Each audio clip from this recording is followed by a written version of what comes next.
Yo, what is up, ladies and gentlemen? It's your man, Melvin Taylor, back right here on the radio airwaves with you guys. WHCR 90.3 FM New York, the voice of Harlem. So glad to be back in studio with you all. Been another really good week. Been another crazy week, man. Glad to still be here. Everybody that's tuning in, whether you're watching on YouTube or watching on TV or listening on the airways, just want to let y'all know that we appreciate you guys. Thank you for coming back to the show. As always, you can find us on social media at the Alt with Mel on IG and on YouTube, as well as on Facebook and on Twitter. We got all of that covered for y'all. And additionally, you can find me, Melvin Taylor got the website popping, got the YouTube going. As y'all already know, we at 11K now. Got Facebook going, IG, Twitter, all of that and then some, man. Actually, as a matter of fact, just so that way y'all know, some videos is coming out this week. I got to listen to the Lil Nas X EP 7. That was dope. So excited to bring y'all that video relatively soon. Got some highlights from my little brother as well. You already know I talk about my little brother every single chance that I get. So we got some of his highlights that's gonna be coming up too. And he's working hard because some guys that he know are now in the league, bro. It's crazy. It's crazy when it's like kids that you used to remember seeing growing up, and now you like, yo, you're a Clipper now. You're a Laker now. You're a Maverick now. Like it's insane when that happens. But we'll get into some more of that later on as well. Had a sketch show last week that went great, as you guys already know. Sam was here last week to talk about that some. We're gonna get into a little bit of NBA draft talk as well, because obviously Zion is with the Pelicans now, and all year it seems as you know, spoiler alert for anybody that ain't been listening before. I'm a Lakers fan, as y'all should know. And all year, people have been like, everything that the Lakers can offer is trash, as I said repeatedly last year. But now, they get traded to the Pelicans. All of a sudden, Lonzo's an all-star. Brandon Ingram's an all-star. Josh Hart is going to be a great role. I'm like, yo, only thing I asked for you guys to do was just adequately talk about the pieces that they had. We just saying give them the same respect when they was on the Lakers that y'all giving them now. That's it. Don't try and trash them with the Lakers. Now they get with the Pelicans. Y'all like, oh, they're amazing. They're this, they're that. Hey, don't do that, guys. Don't do that. You want to know what happens when that happens? Boston gets outskirted. That's when that happens. I'm so glad that they about to look trash this year. I'm so happy. I know I probably shouldn't be, just talking all over Boston like that. Y'all don't understand how much joy it brings me to be like, oh, everybody leaving? Oh, man, Terry Rozier don't even want to come back. Aaron Baines opted into his contract with the thought that y'all going to keep him and y'all trade him to Phoenix. Y'all deserve what y'all get. No wonder Anthony Davis' dad was on TV like, he ain't going to Boston. Ain't nowhere in the world he's staying in Boston. But anyway, guys, we got a whole bunch that we're going to get into. And specifically, I want to get into a guest that we got on the show today, Mr. Clarke, Rasheem. Yo. How you doing, brother? What's going on? I'm all right, brother. How you doing? I'm doing wonderful. So glad to have you on the program, man. Happy to be here. I know it's a late time. Thank you. I know it's a late time. I usually sleep around this time. Yeah, that's what I get from a lot of guests. I understand, and you coming up here and the commitment to do it means a lot to me. So thank you so much for doing that, man. But overall, how's everything going? How's your day cool, so man. far? I can't complain, man. It's just it's a long day. I get up training in the morning. I train myself, then I train my clients, and then I shot up here. Okay. We got something to eat. So the day is going fine, man. It's nice. It's hot. The rain, we don't have to deal with the rain anymore like last week, so I'm pretty good with that. Yeah. Last week it was drowned out, man. I'm walking around, it's raining hard. I got rain in my, my socks are wet. Yeah. Walking around, so, It's one of those difficult things where it's things, like, man. it's kind of even hard to dress. Because I don't even know what to, because it's going to be raining 1 minute, next minute it's burning hot. Now I'm looking goofy carrying an umbrella, wearing a long shirt, and it's like, it was just raining and cold 20 minutes ago. And then you get on the train. AC blasting. Then you're like, I don't know what to do anymore, bro. Sneezing. Everybody sneezing on you. Right. Right. Well, how you end up sick, man? It ain't me. It's the train, bro. What you want me to do? This is the train. It's New York. You get it. But you said you train yourself before you train everybody else that you do. So what time do you get up in the morning? For everybody that doesn't know, Rasheem is top flight trainer out there, just so that way y'all got that. We're going to get all into the business and whatnot, but we'd love for you to go into that. So what time do you wake up and everything? It's every day around 6. So I have a track around where I live at in Bed-Stuy. So it's usually I get up because I do my cardio in the mornings. It's usually the cardio in the morning, and then if I'm doing any heavy lifting or calisthenics, it's in the evening. So I'm usually get up around 6. I'll get a green juice. Nothing too heavy because you're just running, you know. But I don't do a lot of long sprint. I don't do a lot of long runs. It's no 5K, 10Ks. Mine's a short burst. It's sprints. So I'm doing 100-meter sprints. That's about it. Maybe 10. And then we do a lot of drills. So it's probably me and a couple of partners of mine. Okay. So it's usually get up, 6. We're at the track 6:30. Finish around 7:30 because it doesn't take 2-3 hours to work out.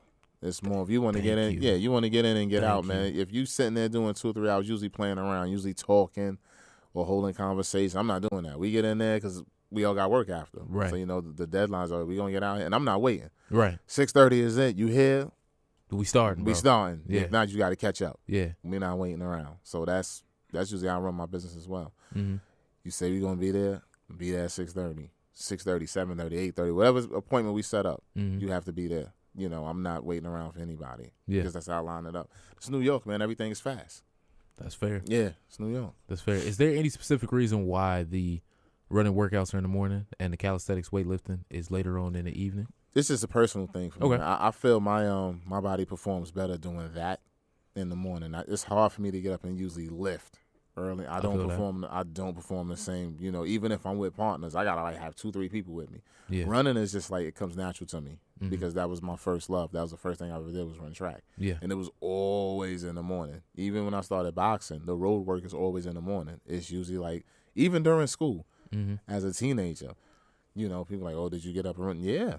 It was required 4, 5, 6 in the morning, right before school. Right before school. You know what I'm saying? So you would get up, run, then I'll be back, take a shower, eat breakfast, and still walking out with my friends to go to class. So it just carried over into adult life, and then when you're doing double-day workouts, it's usually morning and then the evening because you gotta give your body a chance to proper recover. Rest time. Exactly. So if I'm gonna work out 6, 7 in the morning, then I'll do the heavy things because I perform in the evening very well.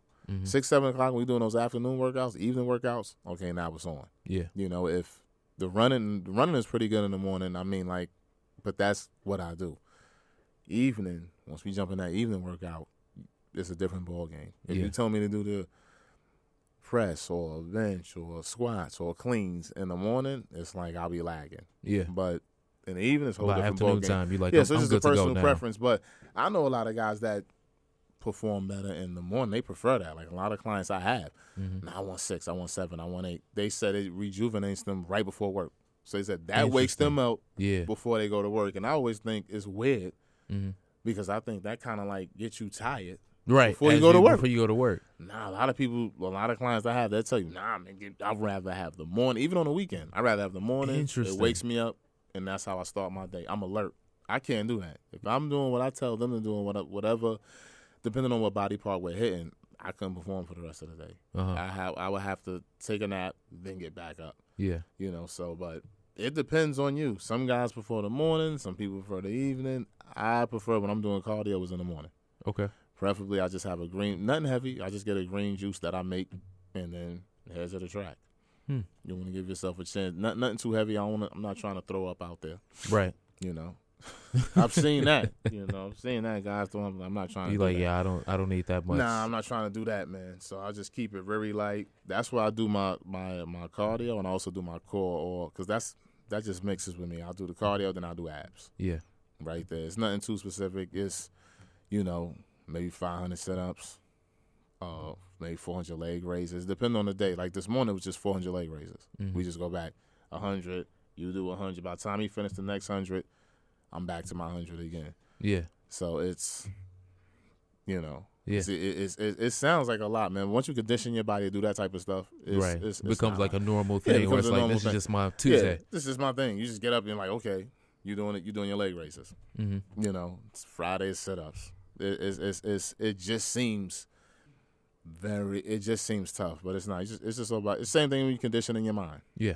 The same thing. Okay. It's not too much. I know you said track was your first love, so is that something that started within the house growing up, where you was just like, he's probably just racing people and was like, you don't fasten there. My everybody. little, what was my up with older that? sister, she was the catalyst. Okay. Shout out to her. What's her name? Yeah, Latika Clarke. Shout out to Latika. That's my older sister. She started it with the track. Okay. I was I'm 8 years younger than she is. Okay. So she started out and she was killing it. Mm-hmm. And then as you being your older siblings, right, you tend to follow. Right. Like, what they doing? Yeah. I wanna try that. And then back then, a lot of people don't know, they had what you call the Kool-Aid games.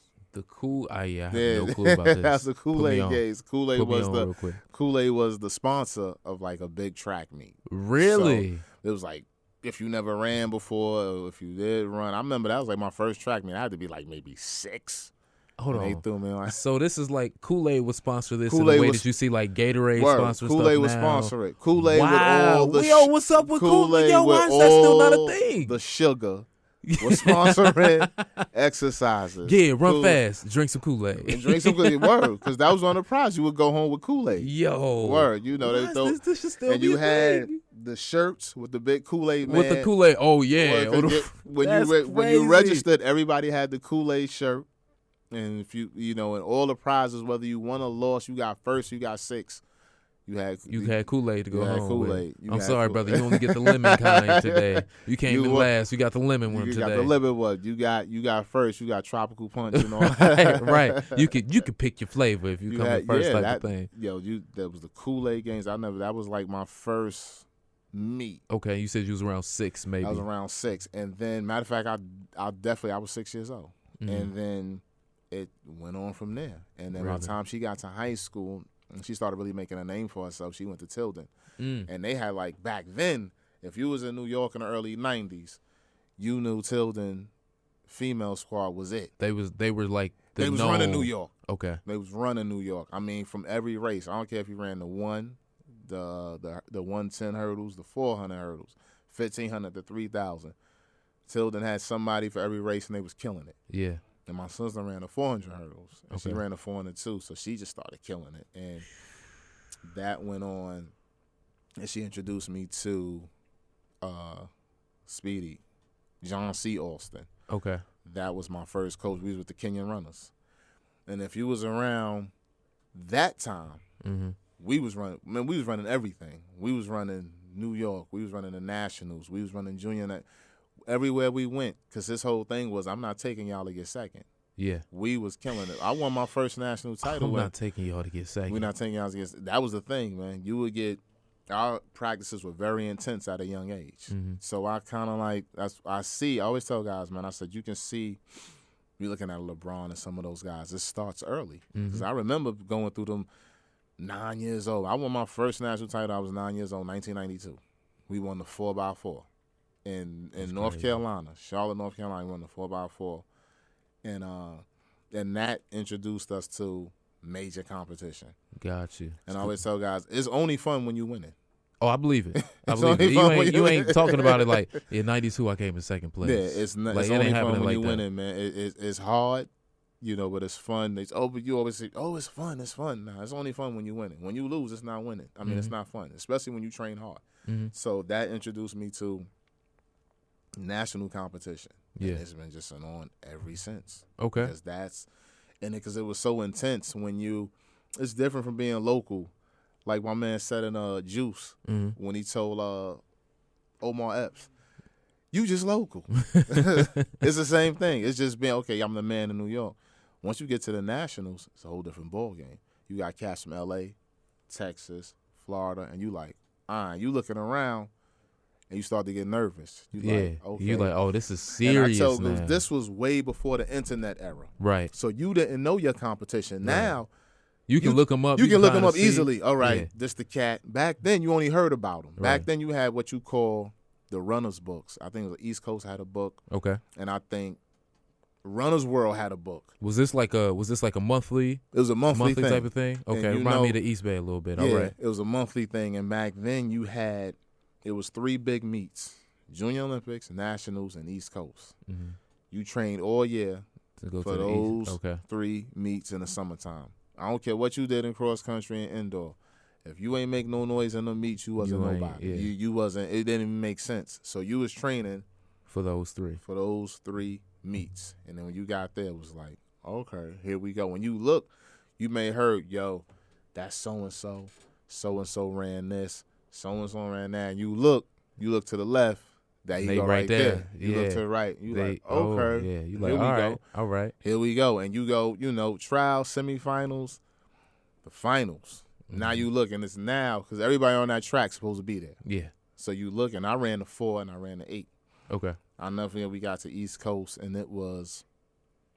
that's in Baltimore. I don't know if they still having it. Yeah, they still having it. Somebody just told me they still having it. Mm-hmm. We ran the 4x1. That's like Usain Bolt in them now. They running around the track. Everybody get 100 meters. And it was this team, Morris State. They had, I never forget all the names. Sean Cooper. I'll never forget. He can pull them all out right now. I'll never forget. Sean Cooper, Tony Fulton, I forgot James' last name, and this cat, Andre. Okay. And we were going back and forth. They was out of Philly. Yeah. They was out of Philly. It was nice. Oh, there you go. He from Philly. So now he like, I'm about to tap in and find out exactly who. Yeah, Morris State Track. They still around to this day. Morris State Track Club. I think Anwar's running the team now. Okay. But they were these dudes was nice, just like us. It was a mutual respect. They was nice. We got on the track with them. We knew, because we all knew all year. You knew who was going to be around. We knew the final was going to be them, us and them. And that's what happened. It's kind of like I had like a heat stroke or something like that. Really? Yeah, I had like I don't even know how this happened, but I was like on the track for the finals of like the semifinals of the 400. I won my heat. That's like I don't remember falling out. But the people coaches tell saying, you afterwards. They still tease me about that. Yo, man, you went out there, you got scared and fell out. So my coaches still tease me about that. So I went out, and I was like, I remember being in the hospital, and I missed the trials, and they had to throw somebody in my place. Back then, you can do that. Okay. You could have somebody in your place in the trials, but in the finals, you had to be back. You would be back in the finals. So it wasn't no thing. It was just getting to the finals. So we got in the finals, like, yo, you ready? I was like, yeah, man. I was like, I don't remember falling out, because I'm from Brooklyn back then. You had the best out, so you run in your mouth. And I'm big. I used to talk a lot of stuff. Yeah. Big. So I'm like, yeah, we ready. We got on the track, finals. Boom. We switched everything. I got the third leg, and we had my man, Mark. Mark got caught. We got second. But back then, you ran all from Baltimore, you go to North Carolina. Man, hold on. Oh, man, he was like, yeah, I was on third. Mark got caught. Let me let y'all know. Mark got caught. We all did fine. We did fine. It was first. Mark got caught. I'll never forget. Sean Cooper caught Mark. I'll never forget to this day. Mark. So the 4x4, the same way.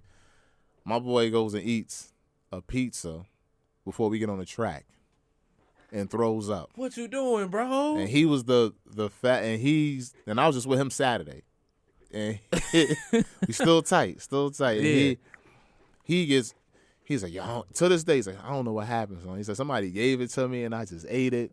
He throws up when he gets the stick. Come on, Michael Jordan food, man. What you doing, bro? He throws up before he gets the stick, and we get second. And we getting cursed out like dogs. Oh, of course.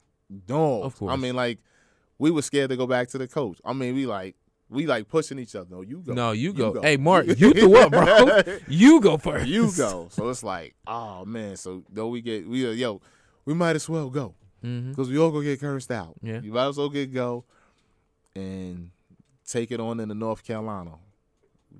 We got cursed out all the way to North Carolina. He's like, yo, y'all come out here. I'll never forget. He said, Joe, y'all don't win, I don't know how y'all getting back to New York because I'm leaving. Good luck. We Make a bust it back. Because we thought he would really leave serious. us. He was like, yo, son, he's going to leave us. And I'll never forget, man, we got on that track, the trials, but didn't do well. Finals. We got on that track for the finals. Tore it up. Over with. Tore it up. There you go. Mark ain't eat no pizza that time. Everybody ran well because we were scared to death. Yeah. And we got on that track and we won. And it was like, okay. And that was like the initial to like, okay, this is real. Mm-hmm. These are guys. It's guys in L.A. It's guys in North Carolina. Right. It's guys in Texas. Yeah.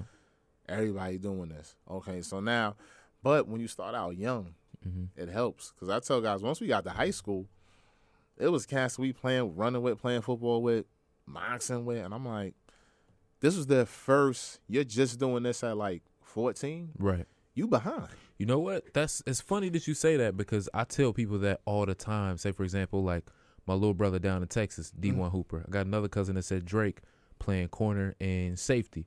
Probably gonna get to the NFL at some point. Got another little cousin who's track video. I'm gonna show you who's qualifying to like state regionals, all of that.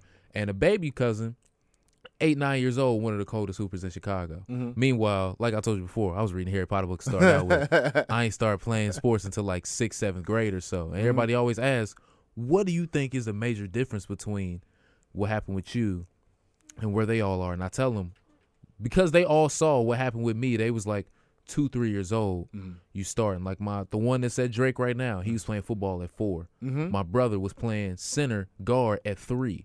You know, the other little one, he was playing 4 or 5. Same with the other. You start out that young, football, basketball, baseball. By the time you get to 7th, 8th grade, they like, oh, we competed, like you said, we've competed around the country at this point now. Yeah. So we already on this level. Meanwhile, you like, oh, I'm still trying to learn how to get my form, bro. Don't get out here and get messed up. Nah, we got out here jammed. Even at Automotive High School now, and some of the guys, me and another friend of mine, we were joking. This guy like 15, I'm about to start running track, and I was like, you never ran before? I said, you jumping? I said, you may now, not to discourage you, because you got guys that start late. You may have something, right. Scottie Pippen ain't start playing basketball till what, junior year in high school, they said? Yeah. He started late. A lot of and guys. then he had that growth spurt, too. He had that growth spurt. Right. AD was what? AD was 6. He was 6'2" until his junior year, going into senior year. They said he jumped 8 inches in the summer? Something like that. So you never and really he wasn't on nobody's radar. No. Until he had that growth He was at spurt. a school where it was like, don't nobody care about basketball there. Mom. And then it was like, once he grew, then it was like, oh, here we go. Yeah. And that's just how it was. Because back then, if you came through the 90s, it was a cat named Obi Moore. Obi Moore, okay. Out of L.A. That was killing everything walking. I mean, he probably still got most of the records to this day. That's crazy. This cat was running.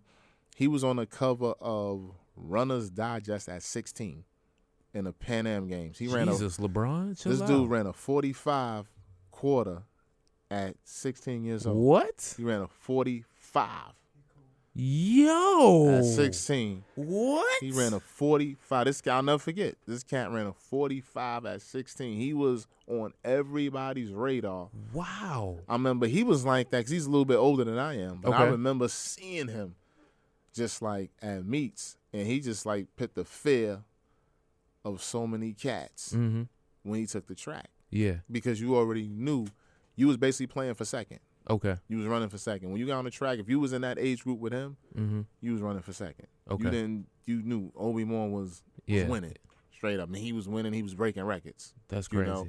And if you was around that, him and a cat named Trinity Gray, Trinity Gray was out of Philly too. Okay. Matter of fact, Trinity ended up making it to the Olympics. And I think he got real sick at one time because they was a little bit older than I was. So it was kind of like with the older guys. But Gotcha. Obi Moore was the man. I mean, like he was. Yeah, if you're running that a quarter, he was running 45 at 6. That's insane, bro. And they got a cat now that's out of Texas. He ran a 44. You're not talking about that white kid that's Captain America's son, are you? Yeah. I every time I see a video, I'm like, bro, that's Captain America's son, dog. That cat is on something. There is no way. That cat is on something. There is no. I tell dudes by being in the field that I'm in now. Yeah. I look at his body. I don't have to test him. I'm looking at his body structure. I know how I looked at 16, and I was athletic. I know how a lot of guys. I know how Obi looked at 16. Didn't look like him. And Obi was like, only thing Obi had nice. He had big quads, but he looked like a 16-year-old kid. If you looked at him, be like, yo, he's 16. This cat looks like he's in college right now. Yeah, he is fully developed. Your muscles don't develop that young. Yeah, he is defined. I'm looking at this cat because I didn't know who he was till somebody at the school showed me. Right. You ever heard of him? I'm like, nah. That's what he was like trending on Twitter one time, and that's what I think we and him was talking about it, just being like, yo, who is this? And yeah, we made the joke being like, all right, Captain America's son and all that, obviously, but it's like, yo, who is this kid? I watched the finals, the state finals of the Texas Championship, the 4x4, and I watched him literally walk the dude down so they can win a championship. And the dude that he walked down was nice. You know, so I'm looking, and as soon as he stopped, I looked at his physique. I said, he was like something off. I said, if they test him, they're gonna find something. I'm telling you. I'm looking. I'm looking. Now I gotta monitor the situation closely to be like, yo, him. when it pop up, hit you on the text and be like, hey, bro. And you know people gonna say, well, yo, he hating. I'm like, dude, I know. I've been around. I mean, well, yeah. I mean, people can say that, but it's like if you heard the stories that he just said, in addition to the stories that he's going to continue to tell, you out of everybody, you would probably be among the qualified to be able to say, like, yo, something's off. Something's on. You can look and be like, nah, this cat is on something. I mean, like, he is literally defined. Yeah. At six, if they saying he's 16, 17, 18, what he's basically a teenager still. He looks like a grown man. Yeah. He runs like a grown man. He do. I see him get on the track. I'm like, and I think they said he run the 2 as well. I think so, yeah. He run the 2 and the 8. You looking it up right now? He runs there you go. He runs the 2s. So I'm like, this cat is like, and I know guys that were nice that can, like I said, you can look all these guys up, Trinity Gray, Obi Moore. Like, they did a documentary on Obi. He was just like a phenom. But I think his story was he from L.A., so he decided late he wanted to start acting up.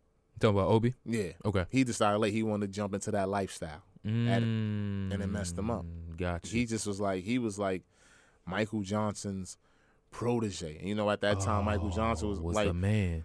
Obi was on his way to Baylor. Oh. Because of Michael Johnson. But Michael Johnson went to Baylor. Like, he was handpicked. Yeah. Michael Johnson's like, yo. You're the one. You the one. And then that's what made the way, when he messed up, made the way for Jeremy Warner. Jeremy Warner came over after Obi. Because, all right, you messed up. It's just like what guys used to always tell me. They was like, yo, man, it's somebody out there bigger, faster, stronger than you that's waiting to take your spot. So you playing around, here you go. Obi was messing up, here comes Jeremy Warner. And Obi used to kill Jeremy Warner. It's just like Jeremy Warner wasn't on nobody's radar. Yeah. It's just one day I guess he just woke up and started. He was getting killed by everybody. Yeah. Like, he was up there, but he wasn't like top of the top. Next thing you know, you started hearing. I was like, that's the same kid, and just started. Yeah. Lighting things up. But it's the consistency, though, man. Like, that's why you're never supposed to give up. You're always supposed to continue to train regardless, because nobody rolls out of the bed nice. Okay. After workout, you have talent, but you have to nurture it. I feel that. You look at Allen Iverson. I love Allen Iverson, but I read his book, and it's like Allen Iverson's diet was Skittles, Sprite, and TGI Fridays chicken wings.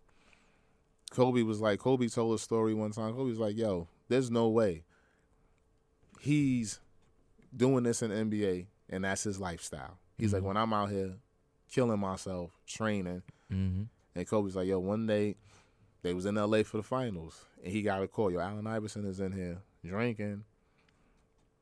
He got wings and Skittles. He said, don't you know the next day he came out and dropped 50? He said, don't you know he dropped 50?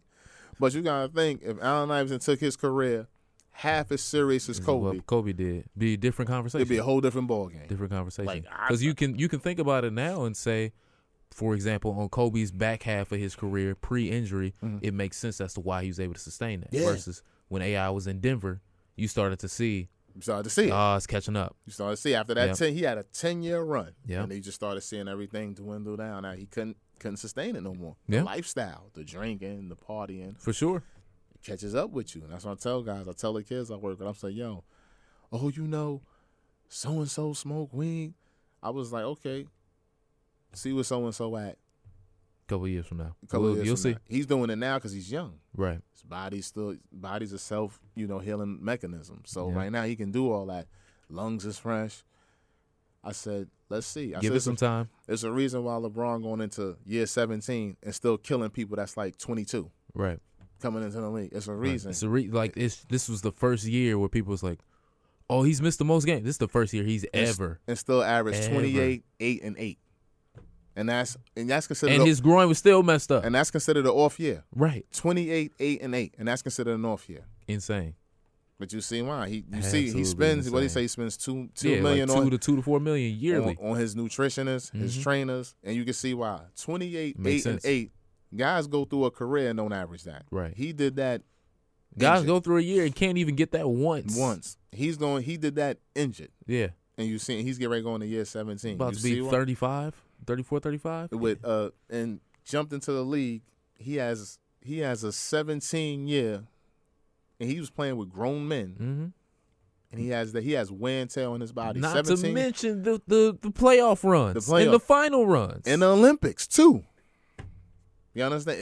That's what made it. Me and my roommate had that conversation about like when you see KD get hurt, you see Clay get hurt, and it's like, yeah, well, they've been to the finals so many times. Excuse me, how y'all think LeBron feel, bro? He's sitting at home like, oh, now y'all understand, huh? Y'all see how difficult this is. Yeah, it's difficult. And we're not counting all the other interests they have outside of basketball. That you may run to a game and it's like, okay, well, you got to do this, that, and the third after. Mm-hmm. So it's like if he's sustaining that, and on top of it, how many kids LeBron got? 3 or 4? 3 with a wife. And he's invested. He's invested. Yeah, and he's invested. And you know how hard it is dealing with women. So I got a wife, a mother, 3 kids, and he's still killing. And I'm still the only billionaire on the court. I'm the billionaire on the court. Yeah, and I'm still a man. It's hard. Crazy. And you never heard anything negative. No, you ain't never going to. You're never to. You're never going to. His wife, his mother, everything is intact. He doesn't play it. And on top of that, what he does for the black community. Oh, my God. Incredible. So it's like, incredible. And he's still able to get on the court and just guys come into the league and he give it to him. Yeah. Straight up. Yeah. He's like, yo, I'm going to give it to you. For sure. At 7, it's crazy. Sure. So I tell guys, man, when you doing that, that's what I said, Joe, it's nutrition. You got to take care of your body. I tell the guys I work, I said, Joe, I'm 37. And when I work with the kids in school, I'm like, there's no way. Just before school ended, just before the season ended, I said, there's no way I should beat you on the fly pattern, man. I'm 37, you 16. Yeah. There's no way a 37 would ever beat me at nothing. I had too much heart. I don't get, even if I had to like trip you or something. Right. It's not gonna happen. You're not gonna get that satisfaction. There's no way I'm sitting there, I'll blow past you on the fly pattern and catch a touchdown at 37 and you 16. Oh, you've been doing it. So you know when the last time I ran something like this? Like 10 years ago. That's like I told my dad had me and my brother play one-on-one one time, and it got to a point where I was like, oh, I know now that he's better than me, because we used to sit, Kobe's my guy. I would sit down for hours and analyze the videos and show him the same thing. It got to the point where he was beating me, and I was like, oh, I could foul him hard and get this over with, but I'm like, this is the point where I got to walk away now and be like, I'm good. I'm good at this point. Yeah, because it don't make no sense at that point. No sense. But these kids, the kids I'm like, yo, there's no way we get on the field, I can beat you.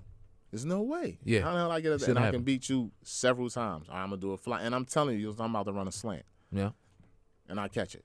There's no way. You should be stopping me. You bigger than I am. So? Yeah, nah, bro. Nah, bro. We can't have all that now. Now you got to be here. Come on, man. It's just, I tell them, I said, it's the work ethic, man. I said, there's no way. At 30, there's no way. The coaches will tell you back then, once you got a certain way, you wasn't going to get me. Right. Maybe get somebody else. You wasn't going to get me on the track.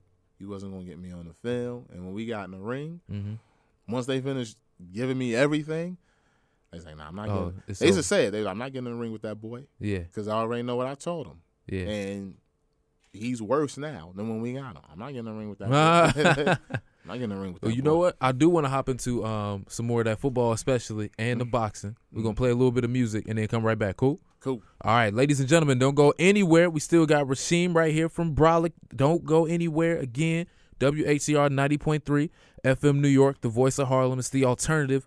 We can go ahead with some Sci-Hi to Prince, and we'll be right back in a little bit. Ladies and gentlemen, that right there was Groceries by Chance the Rapper. His album is going to be coming, I believe it's coming next month. About time. I'm finally excited to go ahead and get to that Chance album. Ever since 3 came out, it was almost, 2 years ago at this point. We've just kind of been waiting to see, all right, what's going to be the next installment of things. And Grocery seems like a cool single to me, but I want to see what else he going to have coming next, because, with Chance, he always got something big on the way. So I wonder what it could end up being. But so glad y'all back here. WHCR 90.3 FM New York, the voice of Harlem. It's your man Melvin Taylor, I with the alternative. with Melvin Taylor, and we still here with my man Rasheem, still doing good, still holding up. All right, we still doing all right. So I know we're still continuing the track conversation off air, but I want to hop over into when football and boxing were introduced into your life, and then from there we can then go into your company overall, because we do want to talk about that too and give that its proper shine. Definitely. But definitely, go ahead. So track was first, 9 years old, and then football and boxing came at like 11. Okay. And that's when that started to take form. And I always say speed kills. So track was the prerequisite of jumping into football. And I was with the Cardinals. It was a team out in Long Island. Mm-hmm. I don't know how I got from Brooklyn to Long Island. I done forgot, because there was so many teams in Brooklyn. Yeah. How we ended up in Long Island, I don't even know. But it was the Cardinals out of Long Island. That was like my first, and that was 94. Okay. That was when we started doing that in 94, and that was because you didn't want to run cross country either. Mm-hmm. So it was either, which coaches hated that, but nobody wanted, like I ran the 4 and 8. I didn't want to do no 3K, 5K. So it was like, you know what? You fast. My man was playing football. Yo, let's go start playing football. That was a way to get us out of cross country. Yeah. And you don't want to do that. Come over here. Come on over here. We can start playing football. And it's like, oh, where we can do that? I don't got to run up no hills. Oh, let's go. All right, let's go. Bet. We don't got to do no hills. All right, cool. We don't got to run around Prospect Park doing them loops, them 3.5 loops. All right, let's start playing balls. We started playing football. And then boxing was just because I was always getting in trouble in school, always fighting in school. And then, like, kind of my father introduced it. Okay.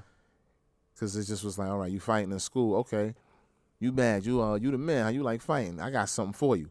And his man came home from jail, and he was a boxer. My man, my first coach, my man Wesley Miles, and that's still my coach to this day. Whenever I really go in the gym and start really working, I still it's the only person I trust. The things when you got coaches, man, you have to be with people that you trust. I still, about maybe 25 years later, him and Don, still the 2 guys I work with, and that's what it was. I just didn't I didn't want to do it. But it just was like I was fighting in school all the time, every day. It was like, all right, I got something for you. Right. I'll give you to my man. And back then, you know, when you gave somebody a shot, it was treat him like you treat everybody else. Yeah. It wasn't no favoritism. So when I got in the gym, Nope. I was talked to like everybody else, getting cursed out when I didn't perform like everybody else. Even when my father would come, my uncles would come. Yo, he ain't doing this. Then that's a double curse now. Right. Yeah, I used to hate it. I used to run and hide when it was time to go. I used to hide under the bed. You know, I used to try to walk dumb slow from school. And they used to wait for me. Yo, boy. You know what time it is. You know what day it is today. Let's go. Let's go. And I used to hate it, but after a while, I started really getting good at it, and I started like winning some fights in the gym. And it was like back then. This was before, like I say, all the AAU. Okay. All this like 94, 95, all the AAU, all the big tournaments, before all the big sponsorships. Yeah. And wasn't no Kool-Aid boxing. Yeah, it wasn't no Kool-Aid. It wasn't no Kool-Aid. This was before Title. This was before Ringside started really putting all this money into everything. So you would just have like local tournaments and like in boxing gyms. So you just go like, I've never been to Gleason's, but it was like Gleason's, Starlight, some gyms uptown. Back then, New York didn't really have a lot of them. You just had the staples, Mendez. You would go over and you just be like, okay, and you just have tournaments. You just be like, yo, my man gonna fight. Who you got in here that's just gonna give my boy some work at, I don't know, he was like maybe 90 pounds at that time, 95 pounds. Yo, I got somebody here. And that's how it went. Wow. Okay. You know, and it always led into something else. Of course. Because it's like, all right, whoever won, and the coaches start running their mouth, yo, what? I'll do that to you. So it just would always turn into, it would always turn into like, it was just back, it would turn into something else. It would turn into like a all-out brawl in the gym, or, you know, cops have to be. It was crazy, but that's how it went. Yeah. You know, everybody took pride in who they brought. You know, gyms are very territorial still to this day. You come in, you know, somebody that works every day and somebody new come out there and beat your man. All right, then they want to throw somebody else in there at you. So it's like, nah, we only fighting one, and they want to get mad. So it's still, to me, from what I'm hearing, it's still going on like that to this day. But it's a lot more commercial now. There's a lot more money in it. Yeah. You know, once money enters it, you cut a lot of the mess out to be change like, a lot of it changes the landscape now, because everybody's like, no, we only gonna fight certain tournaments, a lot of guys are getting protected. You win the Golden Gloves. I don't want to fight here. I don't want to fight there because everybody's getting protected because they want to go on that pro status. Mm-hmm. Everybody want to be Floyd. It's all about the money now. It's not about the sport no more. So which is cool because you want to get paid for what you do. But then it's like once you start getting a name, no, we're not going to do that. We're not going to do this. You get a management team. I mean, like I'm seeing guys now walking around 15, 16 with management teams. That's crazy. Yeah, man. That's crazy. Straight management teams like, yo, we're not doing this. Or we're not doing that. Well, they're protecting them here. Oh, and everybody, and it's done in every sport. Like you seeing now with certain guys, you walking around with your names on your jersey in high school. That's insane, bro. Yeah. That's a whole nother level. That's a whole nother level now. So you seeing guys that's walking around. I train a kid. I can't say his name. I want to get in trouble, but he's sponsored. Mm-hmm. He only 16. That's illegal under the rules. But, he's sponsored by Reebok. Him and his pops done came to my crib. Yo, what size you wear? They got tons of stuff in the trunk. Setup. It's basically like the whole basketball thing with like AAU and everything. Because he plays basketball. Okay, cool. He's an AAU guy. Oh, you both? All right, cool. We got you on that side too. Okay, that makes sense. He's an AAU guy. Yeah. So he's just like, he's 6'5". Yes, bro. He got the bag. Yeah, he's 6'5", he's 16. He killing it. He been dunking since he was 12. Yeah. So he's walking like, yo, what? Matter of fact, the pumps I'll be wearing. I got them from him. I ain't pay for them. They came to the crib and said, yo. Oh, hook up. Here you go. You want, what size you wear? Y'all with, all right, here. What, all right, we got hoodies and all. Yeah. Yo, here, take it all. Fill out the truck. Here you go. There you go. Sponsored athlete. Wow. Under the table. That's crazy. That's how I go. Man, that sound beautiful, but also stressful at the same point in time. That's because you got to be very careful. The street agents is real. Yeah, that street agents are real. Like I tell you, they're making bank off of young kids. Mm-hmm. It's all about the money. Yeah, it's all about the money. Everybody's making money off the kids. This goes back to what we were saying with, we didn't get into it yet, of the athlete. The college athlete trying to get paid. You're right. We can talk about it a little bit right now. I know California has a state law pending where athletes will be able to make money off of their name and likeness by basically being in college. Mm-hmm. So primarily looking at like if somebody goes to USC and they like, oh, my jersey being sold, all right, I'm making money off of that. But the NCAA is like, you would not be able to play in certain tournaments, maybe even games, if that's the case. Right. Because the thing is, I'm like, when a bowl game back then, I know when I played, it was a guaranteed $15 million just for getting there. When you get to the big, when you get to the big four, the Fiesta Bowl, the Orange, the Sugar, the is it Rose? The Rose Bowl. There we go. Guaranteed, win or lose, $15 million. Wow. So now you're not talking about merchandising. You're not talking about that TV contract. So the school is making bank. Yeah. But athletes ain't. They're not getting nothing. Yeah. No Reggie Bush is not getting nothing.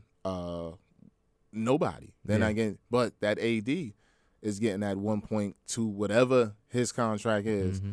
His kids he's rolling around, and he's living on university. People don't understand the university. He's living on campus grounds. That house is free. That crib is his. Yo, you know what I'm saying? What? The crib is his. That crib that. Nick Saban's crib down in Alabama. Oh, until hey, yo, that mug look nice too. The alumni paid for that. God. That $5 million, he didn't come out of his pocket. Come on, man. Nick Saban running Alabama. Like, yo, straight up, you gotta think about it. They don't have no pro teams. It's just them and Auburn. It's just them. They're it. They're it. Them and Auburn. Yeah. That's it. So that's when they was getting on Cam. I was like, Cam should have took it. Oh, I agree. That's like like we said before, I'm a big Ohio State guy. So when Terrell Pryor got in all that mess, I'm like, bro, he just signed an autograph. He's signing autographs. Y'all got to chill. Like for what, tattoos? Yeah. It's like, come on now, bro. And he was the man at that time. The guy. That whole crew. It was the two receivers. Yep. And a running back. It was and a running back. Mahomes, they should have won. I mean, we was going to run the table. Yeah. Then all of them suspended. It was like, oh, our season's done. Yeah. So they all got suspended at one time. Over with, yeah. And it was like, I thought that was wrong. I was like, why? They're giving away jerseys and things like that. Man, I done gave all the girls I was messing with at that time jerseys. I mean, we was doing a bunch of stuff. I wish I didn't. Now in hindsight, I wish I had all my stuff. But you young. messing around, bugging out. Tell my little brother right now, every jersey you got, you better hold on to it, bro. Well, you give it hold away. on to it. You out there messing, talking to some girl. Yo, baby, check this out. Yo, you can have that. Listen, I got a basketball sweater from college. I ain't never getting back that. I'm like, bro, our sweater was fire too. Yeah, gone. So she probably burned it. She was crazy, but anyway. Yeah, so when I really definitely think. Do you think athletes should get paid? Yep. Especially the football players. They should definitely get paid. Especially if you're bringing in that much money. They're bringing in that much money. I know how a lot of people will say, well, what about the other sports? You don't think they're making enough to cover everybody? Because they are. And I think it's just like we live in a capitalistic society in America. Mm-hmm. If you're bringing in that money, you should get paid. Yeah. Somebody say, I'm a track guy, but I'm a track and football guy. Track it's not even a fraction of what the football team makes. Mm-hmm. Straight They'll up. be fine. So should the track guys get paid? No, because they don't get whatever money you bring in, you get That's a cut of it. That's what you should get for sure. Now, if there's some left over from football that you like, we can allocate in places, or football and basketball, sure, go ahead. But I agree 100%. Whatever your sport is bringing in, you should at least get some of that. I said because the CEO of Goldman Sachs, is he giving back to the mailroom guys? Are they making this? Is the mailroom guy still making the same as the CEO of Goldman Sachs? Absolutely not. No, it's no comparison. So if I'm Ken Dorsey, if I'm Terrell Pryor, you go to Ohio State, the horseshoe sits over $100,000, and everybody got on them red number 2s. You gonna sit there and tell me that boy don't deserve some of that money? Because everybody know number 2 is him at that particular time. Yeah. Everybody knows he deserves to get some of that merchandise. He does. Same thing with Johnny Manziel.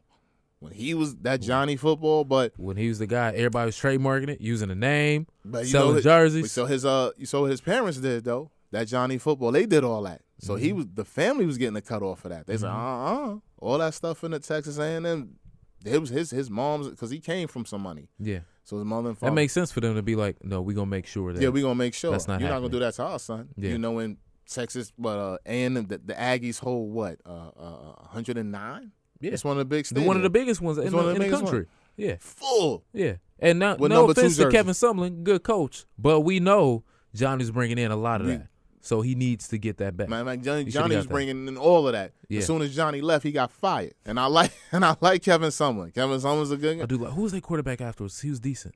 He was putting up great numbers, and then he got benched. He got beat by TCU, and then he transferred to TCU. Yeah. I'm forgetting what his name is because his pops was an NFL. Yeah, I can't remember what it is for the life of me, but you know who I'm talking about. But they were bringing in all this money, so I'm like, you gonna sit there and tell me the same thing with like I said, I'm not a USC guy, but those years that Reggie Bush was there, it's like when Vince Young and it was at Texas. I wasn't a Texas supporter. I sure was watching because Vince Young was playing. Vince Young had me a burnt orange shirt and hoodie, single-handedly. Right, took down USC. Because you can't name besides, I'm trying to think. Good luck. Who else was on that team? Right.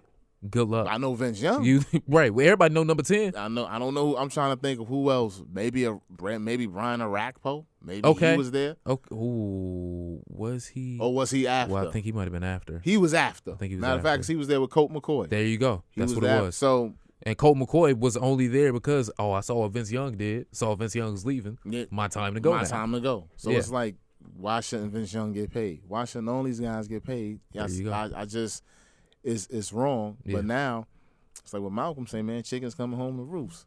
Somebody got to get paid. These kids are waking up. They're like, yo, I'm not coming to sit in school, and you guys are getting all this money, and I'm not getting anything. Come on, man, you making all this money. I'm going through campus. Everybody wearing my jersey. You know what? And I'm asking my mother for $10. Right. It don't make no sense. It don't make no sense whatsoever. This is what I love about how fluid the NBA is moving nowadays too, because now since they recognize that, and even you got, granted, LaMelo Ball probably couldn't go because of eligibility anyway. Yeah.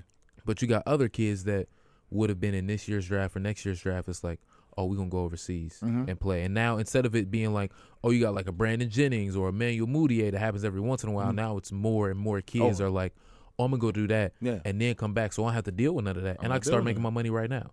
So every dime that he's made from them shoes selling, no matter what you think of the shoes, he can keep that and still go to the league at some point. Because he's definitely, they already said, isn't he like a lottery? They love him. Bro, let me tell you right now. I've never saw him play. Brother, I'm telling you right now, he's going to be better than both the brothers hands down. And I like the one brother, Lonzo, because he was just playing for the Lakers, right? But when Lonzo first got in the league, Lonzo might be like 6'6", 6'7". Still pretty good. Got some things he got to work on. His brother was probably 6'2" at the time. Went overseas, came back, played in that JBA. His brother went from 6'2". He's 6'8", 6'9" now. And got better ball handling skills than his brother, can shoot better than his brother. Only thing you waiting on at this point is for the athleticism to catch up. And because LeVar got background in training and playing football, that's going to happen at some point. Yeah, I really think he's catching a raw deal. So they did to him on ESPN? LeVar with the whole, yeah, I was arguing with my homie about that. I was like, bro, I understand what y'all saying. Let me say that there have been other interviews that I've watched where I was like, y'all definitely could have used that one to do it, but this wasn't. To me, it didn't feel like the one. Now, if she felt that way, I can't tell her how to feel. Yeah. But to me, I was like, that it's not the one for me. Yeah, and a lot of people just don't like the way he did. I'm like, that's his son. They just don't like his him. Yeah. That's his kid. Yeah. So that's not his stepkids. He made them. Yep. So if and they respect and they love their father. Yeah. So they're like. So what you got to say about it? That's how you feel about him. That's how you feel. I'm like, yo, LaMelo ain't saying nothing. Like, yo, they following the path, and I honestly think too when he said, because a lot of things he says comes true. He said, he's like, yo, you need to hire me to train my son. He said, no, I'm not going to do it. He said, yo, he's an NBA player, so I'm letting them. I'm not on that payroll. But I really think who knows him better than the guy that brought him to that level. I think my fault. Go ahead. I think he will be real. I think he will respond better to his pops training him because he's always hurt. I agree. And they said before he came to the league, he was fine. He was never hurt. He was fine. The Lakers did switch who they had as athletic trainer, and that's why injuries past couple years have been horrible. They got them up out of there, so we brought the person that was back around when Kobe and them was. It wasn't Gary Vitti, but I think it was a person that was right underneath Gary Vitti. So that way, that's back. I do agree that whenever his dad was talking, he did play better, which is something that I was like, I kind of missed his dad talking at a certain extent. But then second half of the season, he did start to come on, and he had that injury again. Only thing I will say about LeVar is that there are times where it's like a lot of stuff he's saying is correct, but also with him saying, Lakers ain't never going to trade my son. Then they traded me. That's exactly what I wanted them to do. I was, all right, LeVar. All right, bro. Never going to win all right, title. Bro. Never win a title. Never lost. Okay, all right, LeVar. All right, buddy. All right. It works because you know why? He's a household name. Maybe not a household, but the average person. They now know like, more about him than what they did before. They know him more before they know his sons. Yeah. They say, oh, you mean the guy with the sons? Yeah, the guy with the big mouth. Yeah, the guy with the big son. Yeah, we know him. Yeah. That's LeVar. Yeah. LeVar is something else, man. But the whole thing is it's marketing. It gets you talking. Yeah. The thing is, I wish the business was a little bit better. 1,000%. Because even Hove brought some shoes and was like, yo, I'm still waiting for him. Oh, you saw that title interview too. Yeah. Now that's Jay-Z. If nobody else is gonna wait, he ain't waiting. He need to get his first. If I gotta take it to you personally, right? How you got Jay-Z waiting on you? Don't make sense. He's like, yo, I brought him, but then that comes back into play with the whole business partner they had that was shady and all of that. So Shannon Sharp just got his. A couple. He said, yo, I've been paid over here. Like, Shannon was like, I ordered mine 2 years ago. Bro. He just got his a couple of months ago. He wore on the show. He said, I just got mine. And that was some years ago. So when it first came out. Hopefully you got yours by this point. Yeah, but we'll see. I just got mine. So it's like, I like LeVar though, but you know, yeah, I'm with you. It's like it's some things that need to be ironed out a little bit more. And you know what? Maybe not they in New Orleans. They can go a little bit more low key and figure that stuff out. And then when they get back on the scene, it happens that way. I do want to hop into how you ended up getting to Miami first, because I do want to get into some boxing stuff as well, because I want to have that Broner conversation a little bit on air. And I also want to talk about how in the world Anthony Joshua lost that fight, because it don't make no sense. Shouldn't have happened whatsoever. But anyway, let's talk about how that happened. Because like I said, running track. So I got down to a prep school from here. We was in nationals in 96. Okay. And somebody saw a video. Not even a video. Somebody saw me run. And at the time, my sister just graduated from the U. Gotcha. And I think the coach was like Coach Price. And they were like, you know this? And they was like, yo, do you know this kid? And he's like, it's a weird story. He's like, yeah, I know him. He was like, would he be interested? And they knew I was playing football as well. Yeah. Would he be interested in coming down and playing high school. And I was like, I ain't going down to Miami, man. That's dead. I'm staying in Brooklyn. I don't go down. That's whack. That's the South. Right. My mother said, you getting out of here. Peace. And I got to the prep school, North Miami Beach. Got down there. And then I was playing. And I'll never forget my man Jermaine Francois was the quarterback. This cat can throw 75 yards off his back foot. Jesus. I'm talking about like standing there and just gun just it. Let it go. Like I've never played with. I had guys with talent, That's but a huge arm. But New York wasn't like New York ain't Florida. New York ain't no like to keep it a stack. It's not no bevy for football like that. It's not. It's starting to come up a little bit with E Hall, but it's regardless of what happens, it'll never take Florida. Florida's the number one recruiting. Texas, all them, Georgia, coast, California. All it's gonna take forever to get to that point. It's gonna take forever to get to that point because Florida it's like religion. Right. When I got down there, I realized the magnitude of how big, football was. High school. I'm talking about high school football got 20,000 people in the stands. Yeah. That's like some of the stadiums in Texas. They have like bigger stadiums than the colleges. With Drew Brees and Nick Foles come from. That high school. That high school is like a college. That's crazy. I mean, it's still the elite. It is a class 4A high school program. Like they only pit bangers out. Like they're like De La Salle in California. Remember De La Salle went 14 years without losing. Yeah. De La Salle had DJ Williams because he's at the U with me. Yeah. DJ Williams, all them cats. And it's just like, so in high school, after that, because it was Syracuse at first. Okay. Okay. Syracuse at first because they had Quentin Spotwood. That was Donovan McNabb's senior year. I've been coming in when he was leaving. They had Quentin Spotwood, Kevin Johnson, and Quentin Spotwood. Kevin Johnson was more my size. They was about 5'9". They was fast guys, so I fit their offense better. Right. A lot of split screens. This before screens became fashionable now. Before Tom Brady and all them are using it now. You had split ends, you had split screens, you had flankers, so jumping in the slot and doing all type of skinny posts, roll slants, stop and goes, just quick plays and getting the ball out. So that fit, but Syracuse was a little bit more conservative. For sure. Definitely more than where you ended up. Where Syracuse definitely but being from Brooklyn, being from Bed-Stuy, at that time when Bed-Stuy was still Bed-Stuy, but Miami just fit more. It reminded me at home. Yeah, you was like, this is it for me. It reminded me at home. Everybody was wild. Everybody was ignorant, which was right up my alley at that time. Right. Everybody. Like, I'm comfortable. This is it. Yeah. This is it. Gold caps and dreads. Now this was around. Everybody was walking around in Penn State and USC. Miami wasn't like that. Everybody was dread, gold caps, cursing, bugging. So when I got in the locker room, Syracuse was like, yeah, all right, cool, this is it. I remember Coach Pascaloni was telling my mom, he wanted me bad. I was like, I got in that locker room with you.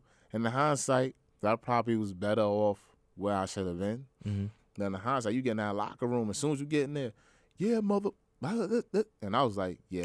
This is it. This is it. Yeah. This is it. This is it. They remind me of all the fools at home. Yeah. This is just what I like. And my sister said, she was like, Rasheem loves that. That's right up his alley. Yeah. That's just what he likes. He loves stupidity.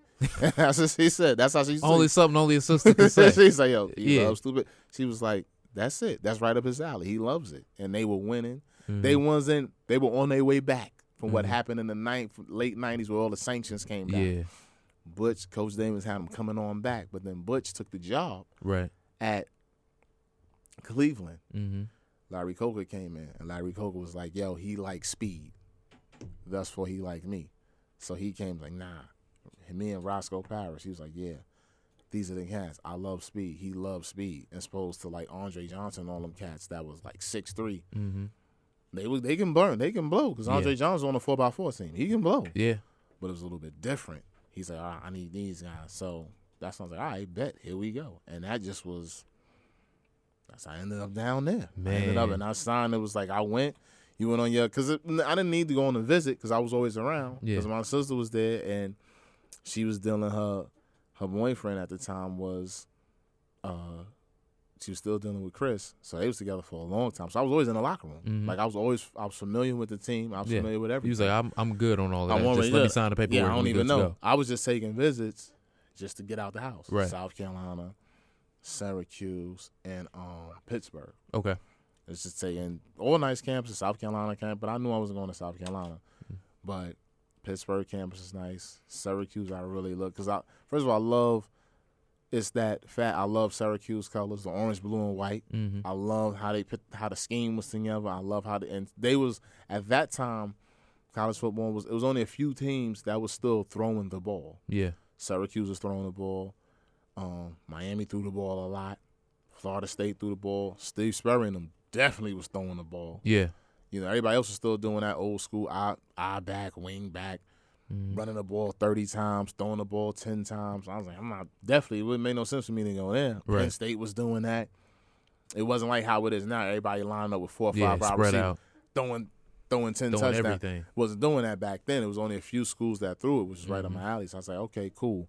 Let me roll with that. And it just was like the mystique, the camaraderie they had with one another, it just was uncanny. Yeah. You know, when you get in there, you couldn't roll around unless you was like 15 deep. That's how they roll. I mean, it wasn't like any other school. You had 2 or 3 guys. You roll as a unit. It's like, it was simply put, it was more like, I hate to use the analogy, but it was more like a gang. Yeah. That's how we roll. You say something to one, you got to say something to all. Yeah. I mean, that's just how it went. I remember when that movie, I don't know what came out at that time. I want to say Scary Movie. Okay. The first one? The first one. Yeah. And we were in there. We was in the movie theater bugging out, and somebody called out, "Shut the And I guess he didn't knew we were all together. Oh, Lord have mercy. I feel for this player. So he came, he was like, he got up, and like we all got up. Oh. Okay, I guess he's like, I guess I'm in the wrong spot. I'm in the wrong theater right now. It was him and his girl. Don't you know this dude left his girl? Hey! I want to ask you real quick to give me one hurricane story from that point in time that you cool sharing, and then from there, we got to fit your company in before we got to end up wrapping up. Sean Taylor. Of course. R.I.P. Sean. Yeah, like I told guys, man, we was talking earlier, I said people don't understand he was a running back in high school. Mm-hmm. They switched him to the U, but I said I'll never forget that Florida State game. And when I've never saw this, I love Deion. It was in the rain, October 16th. He got the whole day. That's how you know the story go. October 16th. He ran. It was in the rain. Rick Smits was the quarterback. I'm trying to figure out who that receiver was. I'll never forget. I guess he ran a stop and go. He ran a stop and go. I guess Sean bit on the pump fake. But he fell.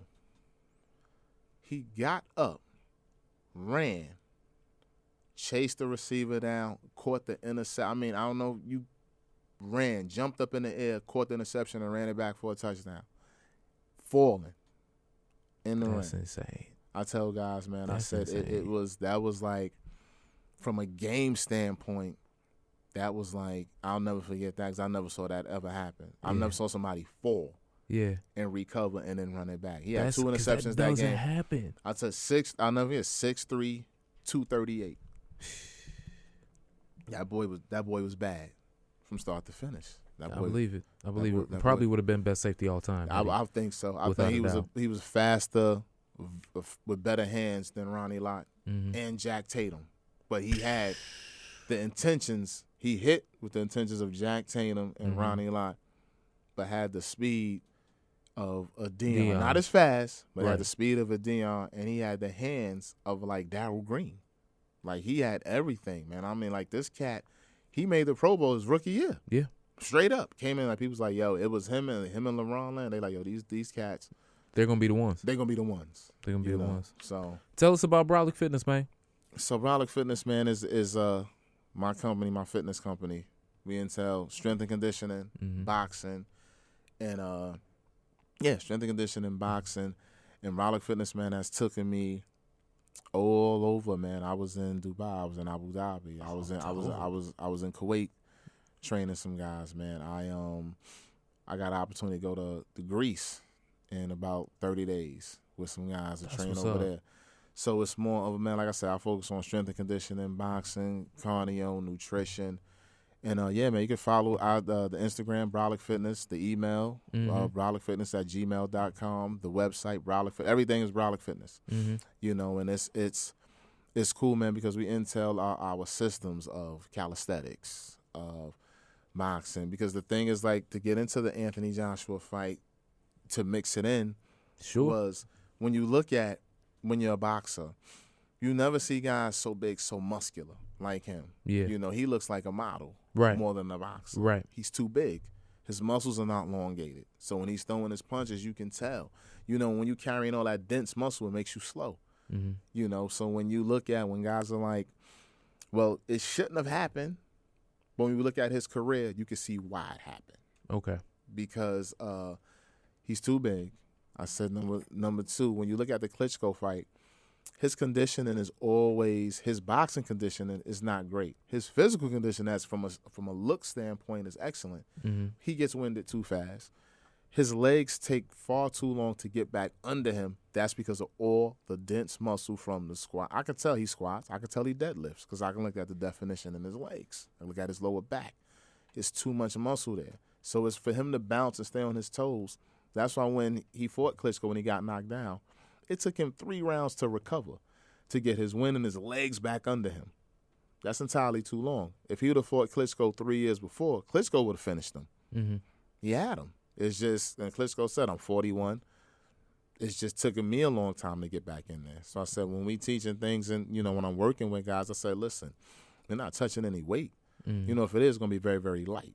Yeah. It's going to be more of the calisthenics because I want to keep your muscles elongated. I want all your powers coming from the hips. All your power comes at the end of the punch. Unless you want to stand there, you want to mix it up, which I don't recommend. You can set traps for people where you can get in and get out. You don't have to stand there and brawl. People don't think that's the misconception in boxing. What up, Floyd? Yeah. If you're not brawling, you're not boxing. You're considered running. Right. Boxing is the hit and don't get hit. Why would I sit there and brawl with you? I don't need to brawl with you. If I want to do that, I can go down to my local bar and fight all the drunk guys. I'll go to UFC and do this. Yeah, if I want to brawl. Yeah. You want to see the pageantry. You want to see the footwork. You want to see the science. I want to see how you get around somebody.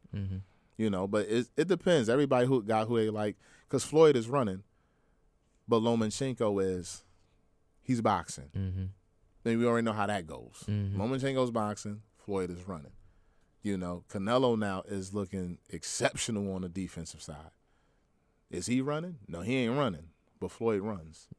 because he took all that from Floyd and was like, oh, this is the blueprint. This is how you do it. But a lot of guys, when you just hate Floyd, they're going to find things to say about him. Yeah. You know, so when you're looking at it now, all of a sudden, Canelo, and I said Canelo looks great, you know. But look at him before the Floyd fight. Then look at him after. Yeah. He looked and he'll tell you that I learned a lot. So here, as I tell guys, it's just the basic, when I'm teaching at Bralic Fitness, it's the basic fundamentals of boxing. And if you want to go further, then you can go. But right now, you can't. It's like a house. You have to build a foundation. Yeah. It's the same thing when you're doing your core. People say, I need a six-pack. Well, if your core is weak, you can't do it. You have to have, your core is the foundation of your body, just like the foundation of a house. Once you build your core, then you can build on it.